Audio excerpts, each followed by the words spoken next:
You are watching the #1 podcast in the whole YouTube wrestling community, and one of your hosts, Juan.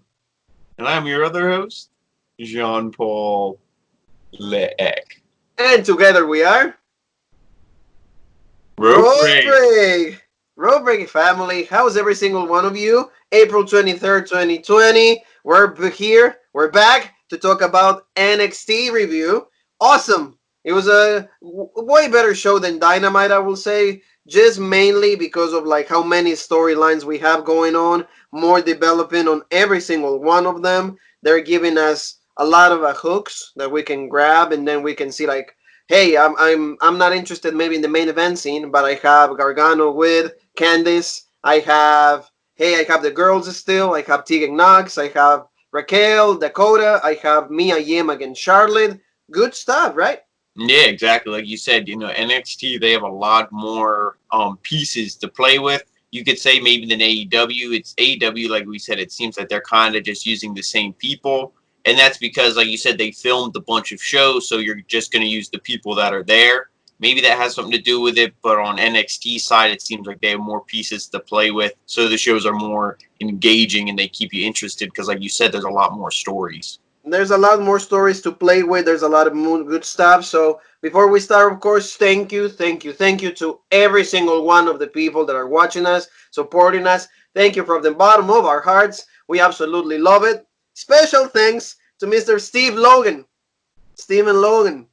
He was talking about like our Dynamite review. He was sharing his thoughts. Great conversation, great discussion. So we will be elaborating on something that he mentioned. So thank you so very much for checking us out and for giving us that opportunity. So Mr. Leek, NXT opened up with the Velveteen Dream. He was supposed to face Finn Balor, and unfortunately somebody attacked Finn Balor. So even that's a story that we gotta like find out because we only see a shirt. We only see a shirt and saying that he's wearing the leather jacket, and then he says that Finn stood him up. Before he can say much more, the Undisputed Era's music hits, and then the NXT champion Adam Cole comes out. Then Cole stands at the top of the ramp, saying that he's highly convenient that Balor has gone missing for his match against the Dream. So Cole accuses the Dream of making Balor go missing, and then while Cole has Dream distracted, Bobby Fish and Roderick Strong attack the Dream from behind, and then Cole joins, and then all three like jumping him off. But then one of the guys that like we love comes to make the save. Kid Lee! He comes out. And I was just gonna say, but like, see, I mean, you're more excited than I was seeing it because it was like, to me, I've seen Keith Lee go against, the Undisputed Era time and time again, and I'm like, why Keith Lee? I'm like, I was just like, like here we go again, and then, but once we saw kind of what happened with Keith Lee and stuff in the main event, then I was like, okay, I was a little bit more okay with it, but at the time, I was like, I mean, Keith Lee's legit, and I love that about like, oh, I'm going to help out I'm going to be a face, help everybody out. But like I said, I've seen him go against the Undisputed Era before, so to me, it wasn't that really exciting. Yeah, like, for me, I thought it was like Willie Mack, for a second from Impact. So I'm like, Willie just joined. I'm like, no, it's Kid Lee. I was like the new X Division champion. I'm legit. And I'm like, I love Cobra. Like when they will exchange talent, but that wasn't the case. It was just Kid Lee. So it's still like, and they will set up like the main event for the next of the night or the rest of the night. It will be Kid Lee against the Velveteen Dream against Adam Cole and Roderick Strong. So that will be like just the main event because they had to took Finn Balor out. So see, that's still is like who did that? Yeah, and I don't know if that's just like maybe the new way they're wanting to take the story. Or as if maybe Finn Balor, there was something traveling. You hope his health, everything okay, and you hope he's not injured. I didn't hear anything. I don't know if you did, but I assume that it was just something maybe travel-wise, and they're like, hey, we got to maybe extend the story a little bit. Yeah, no, I think it's just like storyline. It's just all storyline purposes because at this time you saw like it was NXT Live. Yeah. It was NXT Live. They had the live thing, and of course there was no Mauro Ranallo, no Beth Phoenix. It was just Barrick Saxton and Tom Phillips, which I don't mind them too much. See, Barrick Saxton, when he has to be serious, he's decent. I don't mind it.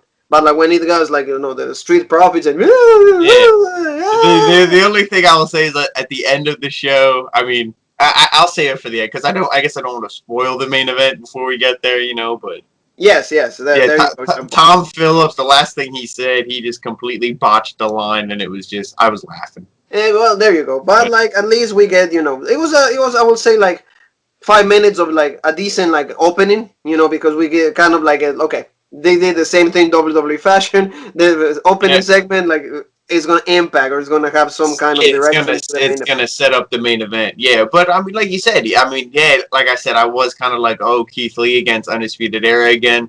But like, if you put all four of those guys in the ring, there's no way that the match would be bad. So when Exactly. you saw that it was the main event, it's like, oh, okay, it might be predictable. Maybe we've seen it before, but it'll still be legit. Even but then they completely, they did something different. So we're gonna Yep. go to that. But before that, Stephen Logan requests, or like he was talking about something that I want to ask you. He mentioned something about Goldust going against the Velveteen Dream. So like it was like, what do you think about that? And I will say it would have been legit because both of them have the same character, the Prince Yeah. influence. But I Oh mean, yeah. give me Goldie from '96, '97 when he Yep. was just coming out as that. It would have been a great, great feud. Possibly for me, if Goldust is thinking of retiring, it would have been a retirement match because you kind of give him the character. It's like, Yeah. hey, Yeah. this is You're what I like did with it. passing the You make it better.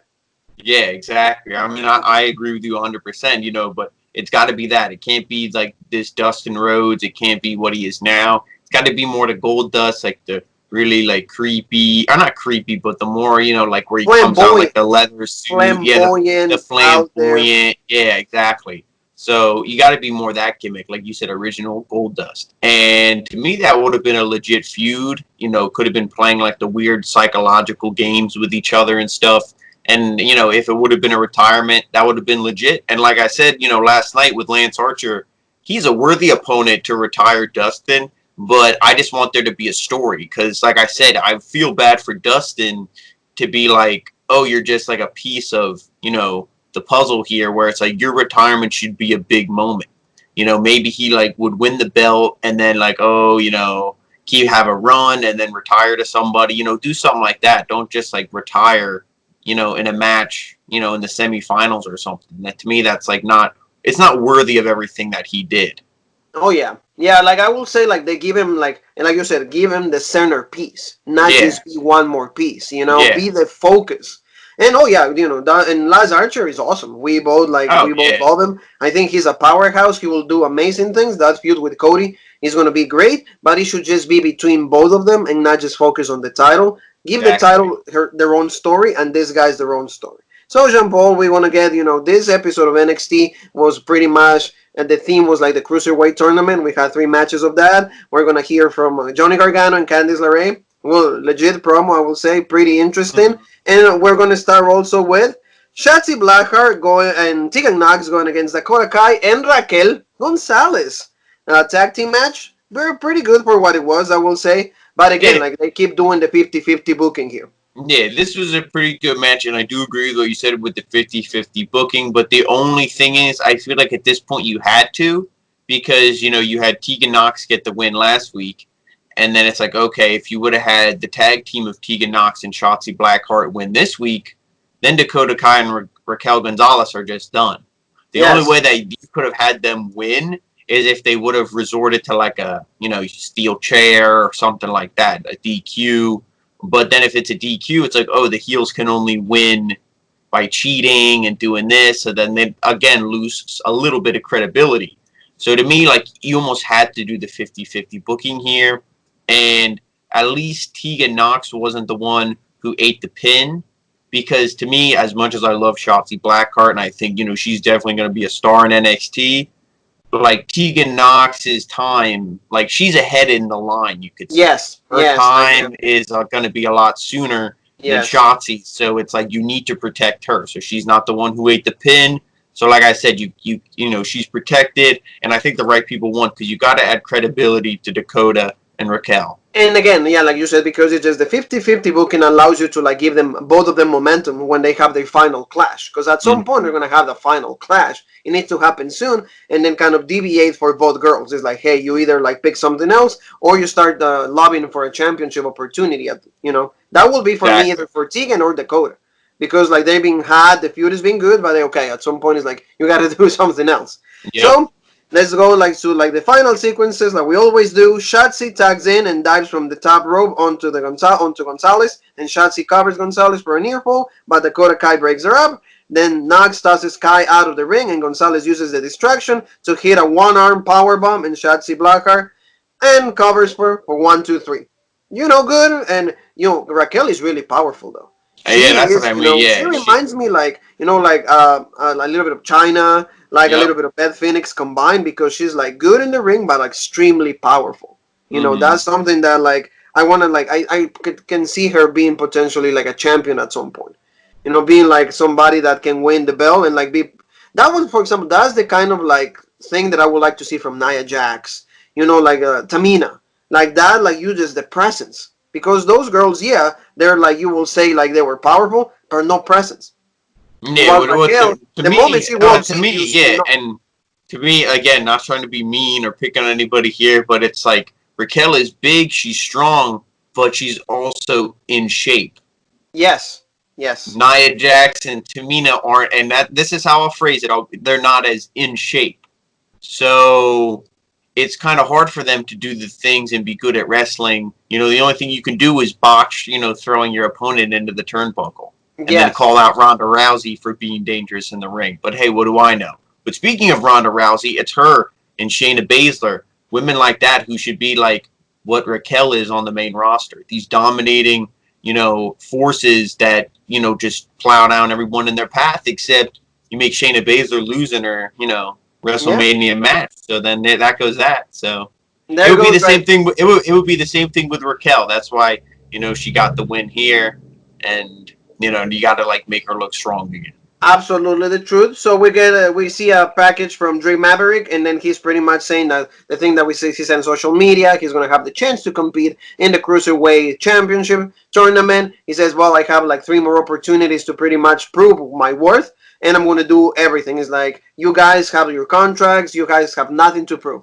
I have something else added to my to me for to prove to yourselves. It's like all the pressure is in me. It's like if I don't win this, I'm gone. So like Now, to me, it's what do showing you me this is kind of like a work jumble. I don't what do you, think they're yeah? gonna I was get just right. gonna ask, what do you think about all this? That like let's just pretend and like take away the fact that we both think it's like kind of a work.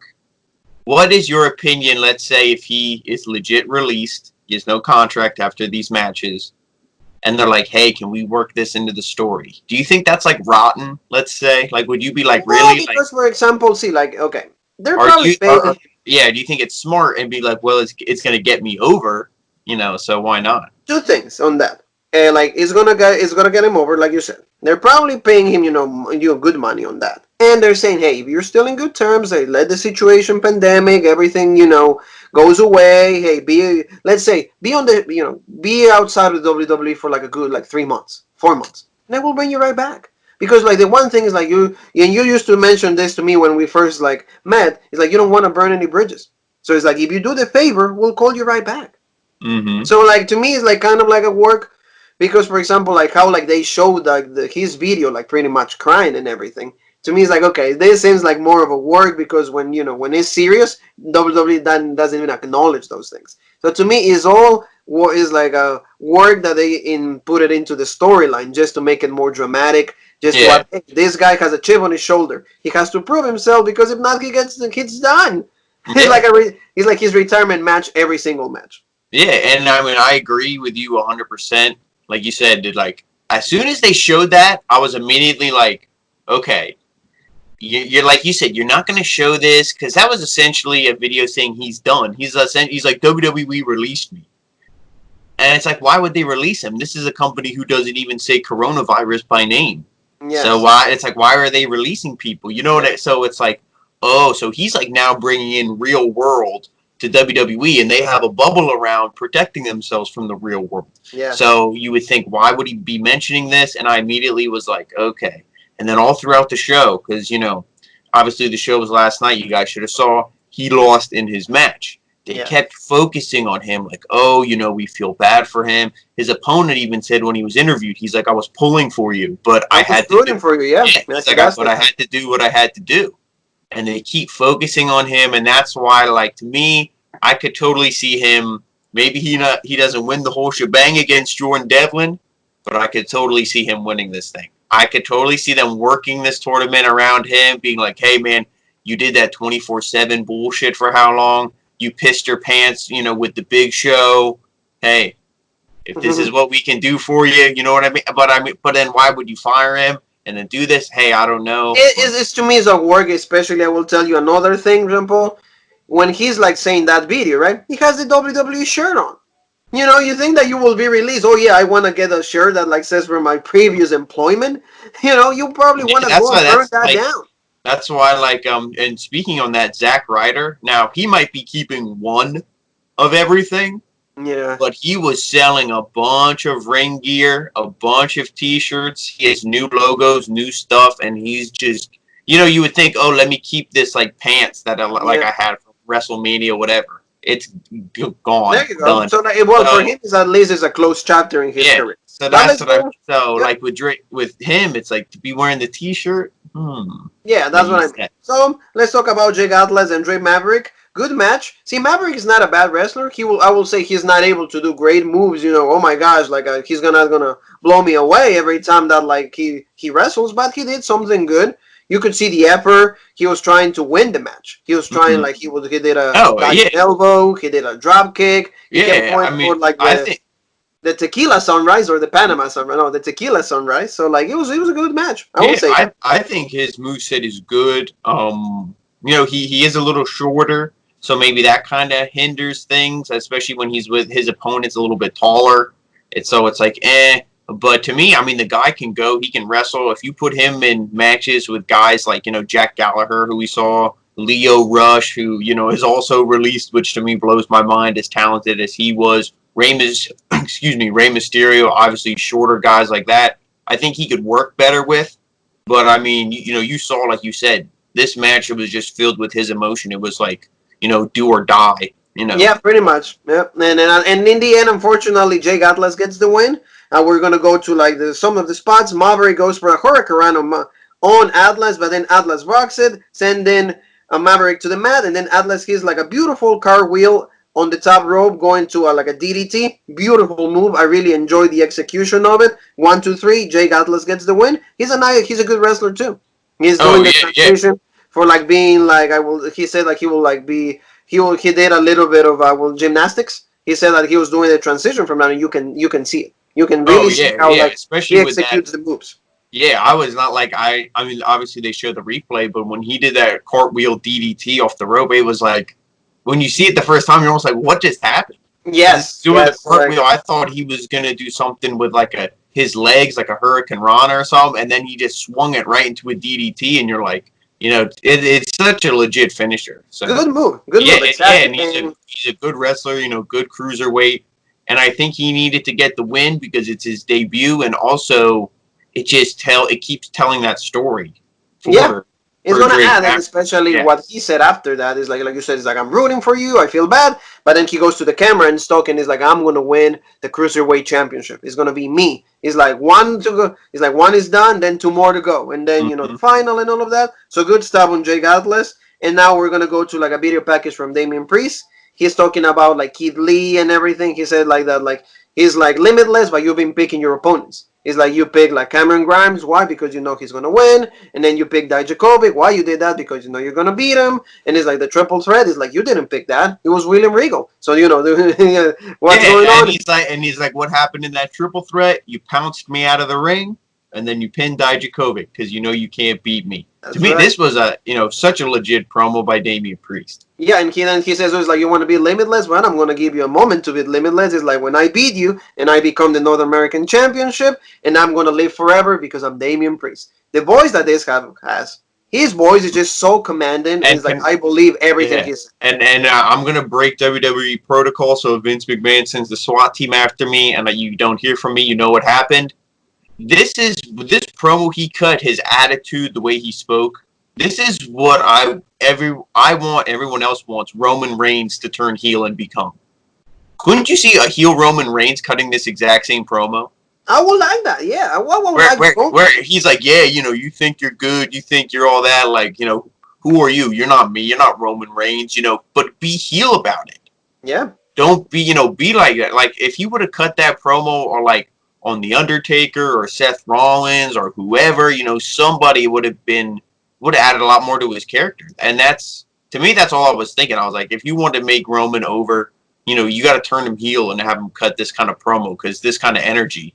Priest is absolutely legit, exactly. Like he delivers that. Is like he has like I probably in real life he's like that. He's kind of like a rebel. He's kind of loner. He's like, hey, I come here for the chicks. I want the money. He's like a Razor Ramon turning into like a heavy metal guy.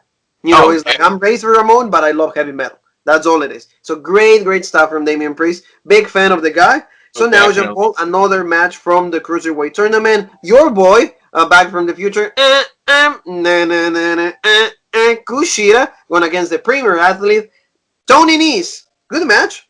Tony Nese is a great wrestler, I would say that. How good is Tony Nese? You feel bad. Let me just say, how good is everyone in this tournament? Yes. Honestly, everyone in this tournament is so legit. And that's what's so awesome. Like you're thinking like, man, all these guys are so legit. And it's like, why does nobody watch 205 Live? Why is 205 Live treated like dog shit? One thing is the time slot. The time that they put those things is really hard to watch. But like you said, if they will give it on a different time, I will start staying. You know what they should do? Honestly, they should do like 205 Live should be split up. Like you have like a little bit on Monday Night Raw, a little bit on NXT, and a little bit on SmackDown. So you have to watch all three shows to get the cruiserweight. Yeah, like give me a segment just from the cruiserweights on each show, and it will be so much interesting for everybody, and it will be easier for writing your show because you already have a segment right there. So, because like all these guys are so legit. I mean, Tony Nese so legit, and I do love how everybody had a little promo before the match, kind of introducing themselves. Kushida said, I was in some of these round robin tournaments before, I won it. Blah, blah, blah. People saying you're the best junior heavyweight, in the world. Tony Nese said, stuff how good he was at WrestleMania, won the belt. He's like, I never lost the belt. The other guy was pinned in a triple threat. So I do like that. They're hyping all these guys up. And, it's been legit so far. But for this match, as great as Tony Nese is, like I said, the right guy. The boy won, but like they put out like a really good, intense 15 minutes. Tony Nese again, like you said, it's just like it's so hard to pick who's gonna win. But I guess you will say Tony Nese already had his time with the belt, and so that's why probably they pick Kushida because Kushida needs that drop. Kushida needs to explode of what he can actually be. It has to be like that Nakamura of NXT. That kind of guy that like represents the Japanese culture, like excellent. And I do like the one thing he said, he's like nobody, Kushida said like nobody really respects WWE's cruiserweight division. Yeah. He's like, we have one, and it's like nobody, like everybody's like sleeping on it. Nobody around the world thinks it's anything special. He's like, so I'm gonna win this belt, and I'm gonna go back to Japan with it. And he's like, and I'm gonna prove to everybody how special it is. And I'm gonna defend it against Yushi Thunder Liger. And to me, that's like, what you need to do to make a belt legit. You need to go from win it in a promotion, go somewhere else and defend it, because then those people are seeing it and they're like, oh, like that's that belt. That's that's the cruiserweights. Like, oh, Kushida's legit. Like, oh man, I got to start watching WWE's cruiserweights. Yes. That's how you get eyes on the product. Yeah, exactly. So Tony Nese gets to Kushida into a fireman's carry, but Kushida locks into the Sakaruba lock on Nese from the top rope, and then he transitions into the Sakaruba lock on the mat, making Tony Nese submit. Really great transition. He had the lock. He had the when they were up on the top. When they were up on the rope, and he jumped down and transitioned right into it and like slammed him. The impact and all that, twisting into it. You knew it was done, especially after that hard-fought, grueling match. But like, you can't take anything away from Tony Nese. Yeah, I think he'll get a win. I don't think they'll make him like winless in this thing, because I feel like they were making all the former cruiserweight champions look strong. That's why I think Tozawa got the win, because they even said a couple times tonight how he won, former cruiserweight champ. I was thinking maybe they would do the same with Tony Nese, but then when you saw he was going against Kushida, I was like, I don't think they're gonna do the underdog story with Kushida. I think he's gonna get the win. I didn't think that either, Jumbo. But we're gonna go to like your boy. So it's time. He celebrated April 20th, and it seemed like he was still celebrating because to me he sounded a little bit off. But I mean, Well, know what I think it is. I mean, he has a lot of money from his NXT contract, so I mean, it's understandable. But I think his watch is broke, and it yeah, never changed the date. It's always or the because time. he The sounded to me time like always says he was yeah, on to something like cannabis. I think that's the name yeah, of it. yeah, But yeah. anyway, The time always says 4:20 on his watch, so he's like, oh, okay. yeah. So he was like he was with him and Timothy Thatcher. Thatcher. Yep. Timothy Thatcher, like he was the guy that like Pete Dunne assigned him to be his tag team partner for the time being that he's not able to be on NXT. And they were interview and what real always cracks me up is like Timothy, you're a beautiful man. Like when I look into your blue eyes and I miss my stallion Pete, and he goes, man, my eyes are like brown. What the hell are you talking about? Yeah, and and he just like he looks at him and he just like sticks like Matt Riddle always has like duck lips. He's always like, and he's like, I love you, like stallion. This is like all It's like you look so beautiful, and I'm gonna show everybody next week how beautiful you are. And he's like, "But what do you have planned, man? Trust me, bro." yeah, it's so legit. And to me, like, I feel like this is all just because like you look at Timothy Thatcher and you're like, okay, he's kind of balding. He's like lanky. He's hairy. He's like teeth are all hell of a wrestler. Probably a nice guy. Sorry for shooting on you for a little bit, but like you said, he's clearly into what you wouldn't say beautiful or Yes, whatever. yes. But like to me, it's just so funny what they're gonna do. And And you know what like it that's is, just Jean Paul? Is the effect of the cannabis that oh yeah, made you yeah, seem like this. exactly. He's like. Yeah, yep. So good stuff. Like it was good. Thatcher was saying, "Oh, he loves to people. He loves to make people submit." So it's already seen like they're making it into like a legit, tag team. Like at least Yeah, they're kind of and that's seeing what you like got to do. chemistry. Like you said, like hey, like Timothy's, just filling in right now for Stallion Pete. He'll be back, and like that's he said, this is just hey for the time being. But it seems like Thatcher's gonna make the best of it. Seems like he's having fun. He's not like Exactly. so Hey, like you he's have me having wrong. fun. Make Yeah, the best out of it. So now we get a little bit of the package of the Doomsday because the Doomsday Club, the videos, and we get to hear, of course, about what happened with Tommaso Ciampa, and that was like Killer Cross or like Carrion Cross, like he's calling now, and the Scarlet Bordeaux, and they're officially now members of the NXT roster. So that's what like Byron Saxon and Tom Phillips were saying, which is good. I wanted to see Scarlett, for obvious reasons, and Carrion, but they were not there. So now we're going to talk about Johnny Gargano and Candice LeRae. They're having dinner, Jumpo.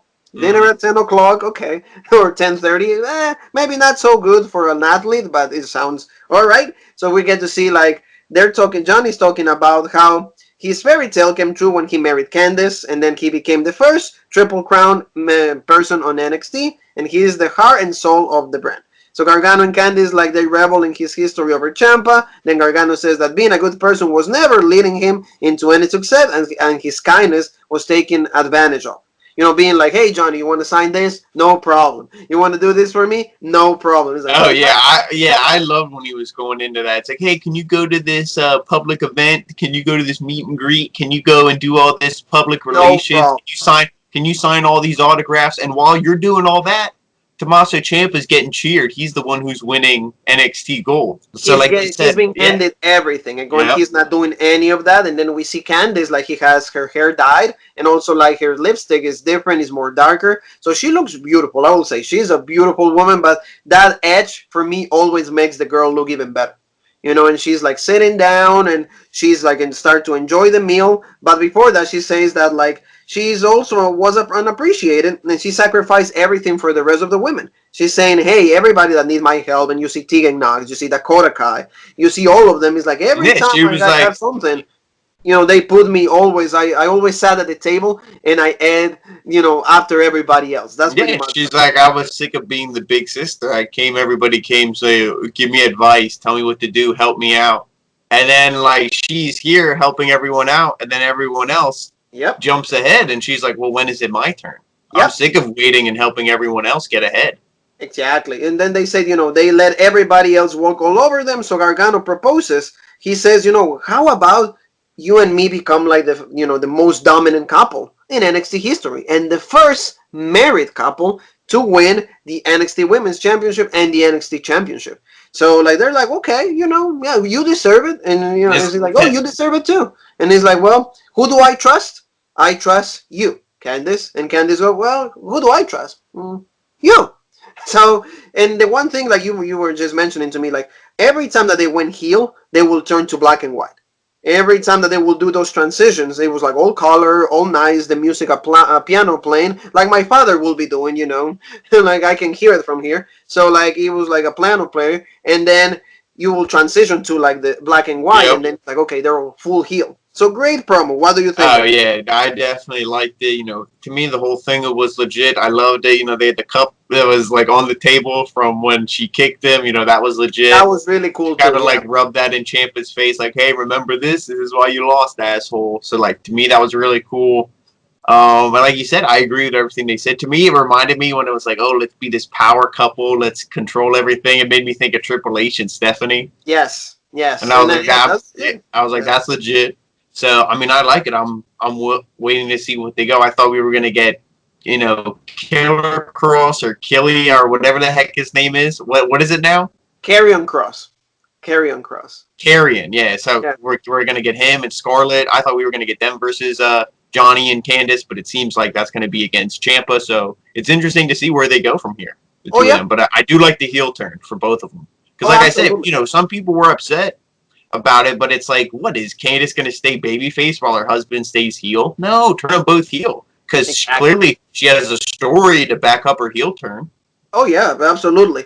So now Jean Paul will get a package from Drew Maverick or Drake Maverick, I'm sorry, and his interview about his loss. So Maverick says that Jay Atlas is a great performer, but Maverick says that like every other athlete is fighting their opponents in this tournament, but Drake is fighting his opponents and himself. He says maybe everyone was right about me, and he's all like sad.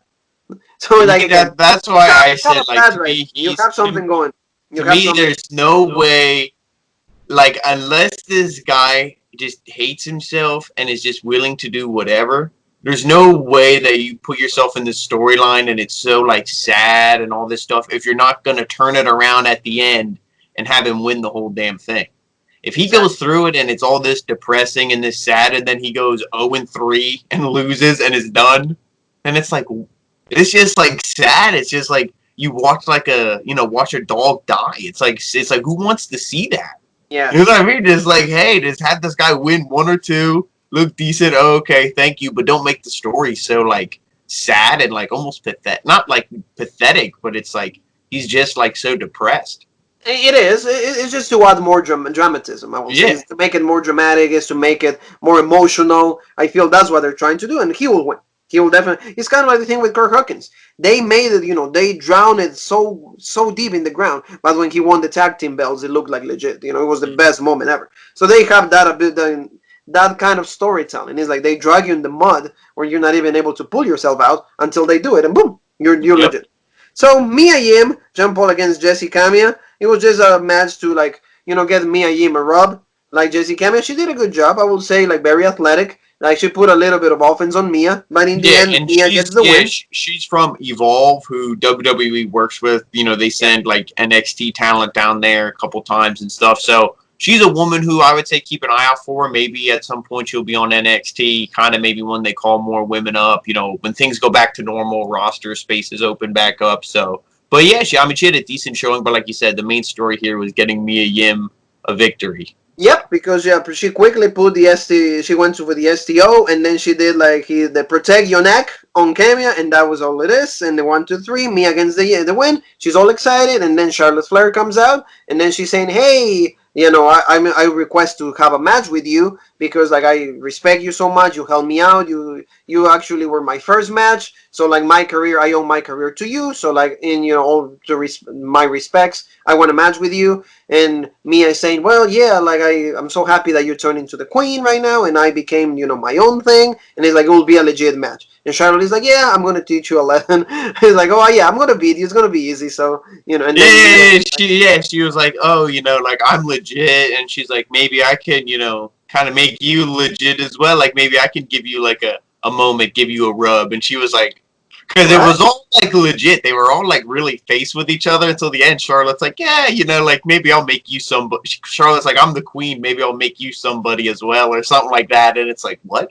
Yeah, so like you could see there's a little bit of tension, and also we got like the thing that like the advertisement that she's gonna have a match next week. It's gonna be Yeah, Charlotte and and going against Mia Yim. me, I mean, maybe it's because I love, a woman we're going to be talking about soon, so much. But I was scared that they was because they were talking about this feud, and during the match that Mia Yim had, they're really putting over like, oh yeah, the Queen Charlotte Flair wants a match with Mia Yim. Like Mia Yim's been here for a long time, this and that. I was like, I hope they don't do Io dirty, have her lose just to have Mia Yim win.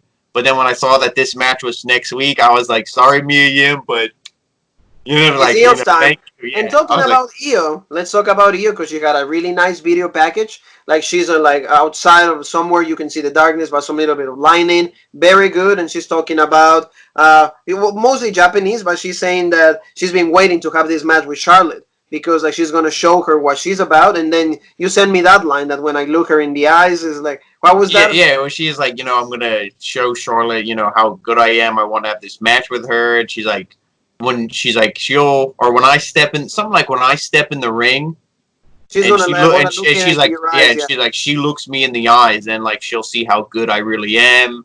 And yeah. she's like, the castle of the queen will crumble. And then she said in English, like, Charlotte, I bow to no one and stuff. So, like, legit stuff. See, that's what I don't know why the main roster can't do that. Probably because the Kabuki Warriors are a joke.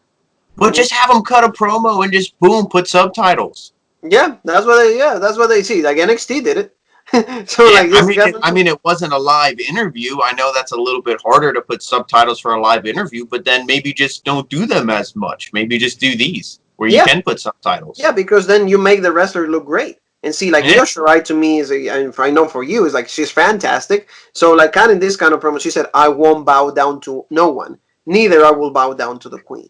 So like that's legit. You know, they bring in like the character of Charlotte being the queen, castle. Like I know when you do those references, they bring me in the story. So very good stuff on that. So now talking about video packages and talking about people that they need a little bit of subtitles and everything, we're gonna go to Jack Gallagher going against El Hijo del Fantasma.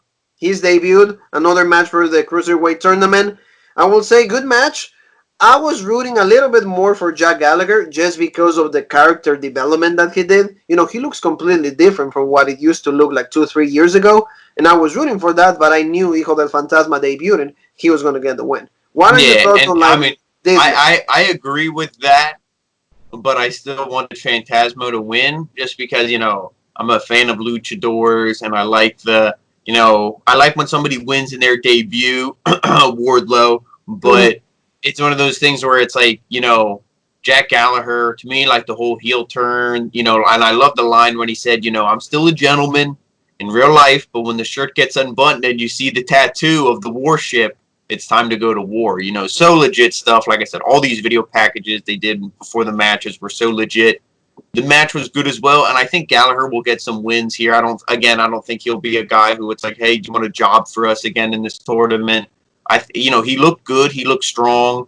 Especially like one of the spots in the match that he delivers a really good headbutt. All The the headbutt moves is he really does nice. are yeah, all the Headbutt is really moves he does are so legit. And I like the heel turn as well. So I think he'll be good. And like I said, I really hope this tournament kind of again shines spotlights on the cruiserweights, and then maybe they'll listen to what us and a lot of other people are saying, where it's like put 205 live and put these cruiserweights on your three shows. the Don't shows, just yeah. yeah. Spread them out. Don't just give them one show that like unfortunately nobody watches. It's just the thing. It's like it's not that the show is bad. It's just like it doesn't have an audience.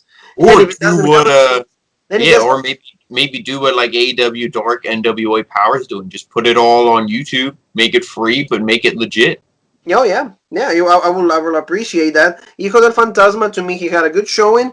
I think that like it needs a little bit more matches to get used to like the WWE style because when Mm, you're luchador, and I've heard that from like Mysterio, I heard that from Del Rio. It's like that kind of like you gotta get used to the WWE way of how to like yeah, run your match and everything, how to run the ropes. I think yeah. like Del Rio said something that the WWE guys start the moves like from the right, and every other promotion they does from the left. So Okay. like that's what like I remember hearing in an interview is like you gotta get used to that. It's like Yeah. WWE you I start I the could moves from the right side and then like any other place in the world is like left. I So could for me, definitely being a see lefty something like that. I would be really so. I Yeah, don't want to I adapt. could definitely see something like that because, like, you hear all this fanfare from this guy. This is really the first I was seeing him. The match was good. It was impressive, and I know this guy can go, but it wasn't as good as a showing as I guess I thought it could be.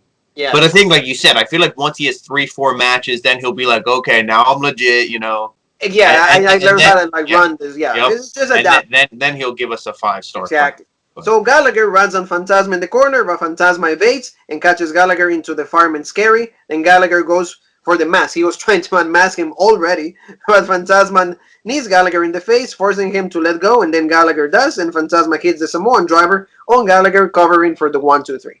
Good, like I said, good showing. I think give him like you said, maybe 3, 4 yeah, and matches. I also part of me thought that was kind of an issue where like Gallagher's the heel, so of course he's going to rip the mask off, and he was doing that early on. That was just at the end, but he was doing it throughout the whole match.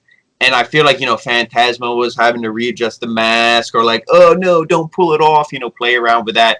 And I feel like if that wasn't in the match, maybe he could have did a little more because it's like, oh, as soon as he gets going, Gallagher gets him in a hold and goes to pull the mask off, and then it's Yes. completely just stops his momentum. So maybe that had something to do with it, him getting going. But like I said, I think it was more just once he gets used to the WWE fanfare, the way they do things, then it'll be legit. Exactly. So also we get Fantasma had a promo also, and he goes permiso. Permiso is excuse me. So he goes and says thank you to everybody that has been supporting me. Thank you to every single one of you that are watching me. You and me are gonna win this championship together. All the love for you. So that's what pretty much Fantasma said. Is like you and me, meaning all the audience, are gonna win this championship, and we're gonna be cruiserweight So champions. you could say complete babyface. Oh yeah, absolutely, babyface. To the point that like before we go into his promo, we go to like Chelsea Green's promo. She's in the pool with like Robbie E. Oh yeah, it's like so he's doing that, and they're talking about like her accolades, how she's good. Like she put like the women's division on the map for the ladder match, and she says that at some point she's gonna be the NXT Women's Champion. I didn't see Ryder over there. I kind of hear like Matt, where you at? But like nothing else Yeah, happened. you heard of unboxing action figures and stuff. Yeah, You heard packages getting ripped open. yeah. It says, oh no, is your package is here, Matt? And so like we get to see that. So it was kind of like okay, like she needs something because Chelsea Green potentially will be good. So far they haven't used her at the level that, for example, Impact did. At some point, championship match was Ali from AEW against Chelsea Green. So that was kind Yeah, of and this is the problem, and this isn't against anything against Chelsea Green, but this is the women's division is a big pond with a lot of big fish. yes, We yes. said Candice is so legit. Tegan, Io, Charlotte's the champion. Dakota. Rhea, yeah, Dakota. Rhea's on reserve. She's in the freezer right now being kept on ice. But as soon as she can, Rhea's going to be back. Or, like we said, most likely main roster. They'll just be like, just go to main roster. So maybe not her. But everyone else we just Shotzi, mentioned. Yeah, Shotzi, Shotzi Mia, on the way up. Mia. Mia. So many legit women. There's probably more we're mentioning. Raquel Gonzalez again. She's another the powerhouse. Yeah. Mercedes Martinez. We haven't seen really her yet. So many women, and it's like, where does Chelsea Green really fit into the equation? It might be a couple years, till she sees gold if she ever does on NXT. Yeah. It's hard to say. She needs to get it, like, for example, maybe she could be the one feuding with Tegan Knox. That would be good. Let's say, her rivalry with, like, Dakota is over. Again, there you go up through that. And then maybe that will be a championship opportunity. Like, hey, whoever wins of before of you two, then you will be number one contender. So that's what they could do. So now, Jean Paul, we get two mentionings, like I said. Mia Yim going with Charlotte next week. And also, we're going to have a NXT North American Championship match. Keith Lee defending against Damian Priest. So that could be good. Do we see a title change? Maybe. Just because of that promo, I can start believing that they might be a title Yeah, change. this is the one thing when he cut that promo and all this stuff, like I said, who really, who is there? Who else is there in the mid card that you're going to give this to? And you're really looking at the roster, really looking at the landscape. There is no one else. Yep. But then when they're like, oh, this match is next week, I'm like, are you really going to do it next week? I mean, not that you can build up a show and sell tickets for it anyway, but it's like, really? Like next week? Like to me, I thought this should maybe be dragged out a little bit, but if, as much as I love Keith Lee, if Damian Priest wins it, I really won't be that upset because I think you need to do something different. Because, like I said, unfortunately, Keith Lee just kind of feels, you know, like Regular. I guess limited. Yeah, to take a pun on his nickname, limited. It's like he did everything that he could do in such a short window. Now you need to make him lose. You need to tell that kind of redemption story again, build him back up, do this to add, some interest into the character again. Yeah, yeah. So we get like the tag team main event, and we get the Velveteen Dream and Keith Lee going against Adam Cole and Roderick Strong. And for the fans that are wondering where's Kyle O'Reilly, what's the situation with him? He has diabetes. So that's the reason that WWE is keeping him off TV. That's the main reason. Yeah, see, and that's for the and ones that, that wonder. Yeah. Robert always brings you the information right there. I called Kyle O'Reilly. I'm like, what's up, son? What's going on? Dude, I'm done. So like, wait till this is all gone, and then I'll be back. So and then you're like, well, can you still play the guitar? Do that for me. He's like, yeah, that thing. He did. He said he did that for you. All the love, support, all the greetings for Kyle O'Reilly, but again, he has diabetes, so they had to just protect him. They keep him safe from this. And I respect WWE for that. For at least taking care. Like they probably gave him the option, like, hey, do you want to sit this out? We think you should. He was probably like, yeah, let's do that. So exactly. So it's like he's not injured. It's just they want to prevent. So this match, it was like it started out really quick, and then Bobby Fish got kicked out of the ring and everything. And also we got to see Damian Priest. Damian Priest attacks from the beginning. And again, the one thing I know, if I criticize other shows for it, even though NXT is my favorite, I'm going to criticize them for it too. The beginning of the show, it's like, oh, this hyped up main event. These four guys are so legit. Then you look at the time. Okay, we have maybe 10, 12 minutes left of the show. Till everybody makes their entrances, you only had 7 minutes of match. Yeah. A 7-minute main event. It was like, okay, how legit is this really going to be? But to me, the main story wasn't the match itself. It was kind of just all the interactions. The outside interaction. Yes, it was like the match was mainly what will get us through the next week. And see, again, Damian Priest attack Keith Lee with the stick, right? Like the police stick or the baton, police baton, whatever you want to call it. Yeah, attack him he hit him in I will say the neck. I will say here around the throat area. He attacked him twice, so Keith Lee's done. He couldn't even breathe. So the referee, Velveteen Dream, they're checking on him, and that's when Bobby Fish also kind of went back a little bit, and they start attacking the Velveteen Dream. So the Velveteen Dream is outnumbered. So that was pretty much the whole match until somebody makes I would say an appearance. Somebody that wasn't really called to do an appearance, and that is Dexter Lumis. And like I said, to me, if you would have asked me beforehand, yeah, exactly. Almost a spitting image of him. I thought that's who I was interviewing here for a second. I thought, but with Dexter Lumis, to me, I was like, I guess I just thought he was maybe a heel, or I guess it was more undecided. I feel like he could have went either way. They're clearly going in the baby face. He was staring down Undisputed Era last week. So now this week, he's going after them again, and he jumps on the apron and he's like, "Hey, give me the tag." And the ref's like, grab the tag rope. Do you have the tag rope? And he looks at you see him, he's holding the tag rope, and he's just wearing them little, he's being smart. He's in public. He's wearing the gloves. He's keeping it safe. We'll say for Steven, for Jericho, he's still the hand sanitizer. There you go, Steven. Hand sanitizer. He's wearing the glove. So Velveteen Dream is hesitant, hesitant of kind of give him the tag, but in the end he does that, right? Yeah, they Undisputed Era beats him down. He eventually he escapes, makes the tag. He comes in and he just cleans house. It's Roderick Strong, see ya. Adam Cole, see ya. Bobby Fish comes down. He's like, none of this bullshit.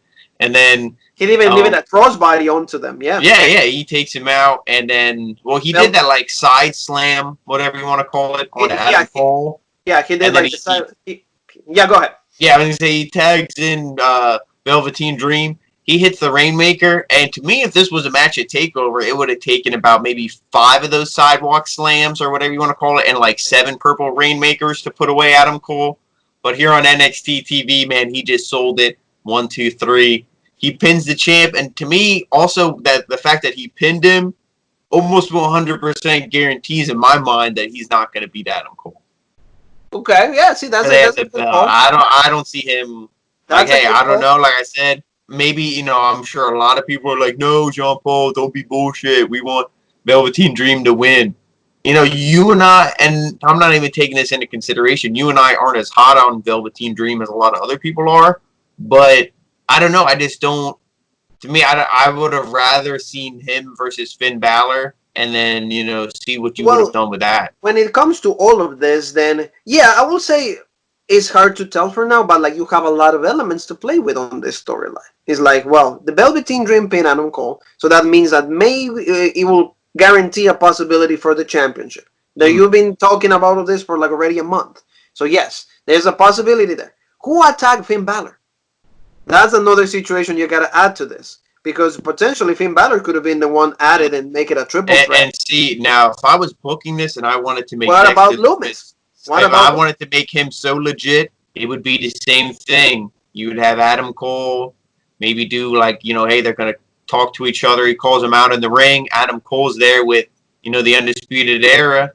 Obviously not Kyle O'Reilly, but he's there with the other two boys. Velveteen Dream comes out. He brings out Loomis. He's like, hey, I knew you'd have your boys. I brought mine with. So then they go to the ring, and that's when I'd have Loomis, like I said, side slam Velveteen Dream, and then he challenges Adam Cole. And then they can show, he can show a video or something where he was, like, maybe he filmed or whatever, where he's the one who took out Balor. Yeah, And then exactly. you So have it where this guy is so legit that he took out the two, you could say, number one contenders, or the number one and number two contender for Adam Cole. He yeah. took them out, and it's like, boom, I want the chance. And then you do something with him. That's So how yeah, I would make him so legit. But are they going to do that way? Who knows? We'll see. And there's that's a what's lot of exciting about elements to it. play Yep. with. So there's, you have a lot of things, and that's the only thing that we will say that like makes NXT a little bit of, I don't want to say better, but it gives them the edge. It's just, Oh, hey, yeah. there's a And lot of more elements that's what than makes it AEW. exciting. Like You I know, said, and with AEW, no offense to, like I said, again, Lance Archer or anybody like that, but as soon as you saw the brackets, you knew, and, Jake the Snake calling out Cody, as soon as you saw the brackets, you knew it was going to be Cody versus Lance Archer in the finals. You knew that. unless they pull the swerve that they might do because of all this fan backlash that they're getting. It will be. It gives you. That's the beauty of wrestling is like when you write so many Yeah, stories on a weekly basis, you'll be like, hey, maybe surprise them. yeah, So but that's the thing, like I said, but, to just, you know, that's what we were saying why NXT is so good is because they leave all those possibilities open. That it's like, yes, hey, we can surprise you. We can, nothing is very direct. Where I mean, some things are, but like with this, they leave it open. They could really tell it any different ways, and we would believe it. yes. Oh yeah, and again, it is easier to tell a story when you have more elements to play with. And see, Mm-hmm. Loomis in it, it also adds more intrigue. So that's what it is. So Yep. great show. Thank you so very much for watching us, family. We love all the support from you. So, don't forget to check us where. Facebook, Instagram, Twitter, like we say, all this news, like, hey, Kyle O'Reilly, he was out for diabetes, where can you find that out? Rope break. So find all that out so you don't think that your boy is hurt. No, he's still playing air guitar at home, rocking out, missing his boys, the Undisputed Era. He's all good. And, everything else, we have the links to all the videos, everything that you could possibly need, jokes, memes, even stuff that's not always wrestling related, sometimes we post it, but Check it's it all out. legit. Yeah, we have a It's all for you great. guys. Jean So, Paul is having a dream match on yeah. WWE 2K19, so check that out. So, Yeah. Jean Paul, I think we only have one thing left to say, right? Yep. Yep, we'll be back for you guys soon. Smackdown. That's right. And also, we say. Uh,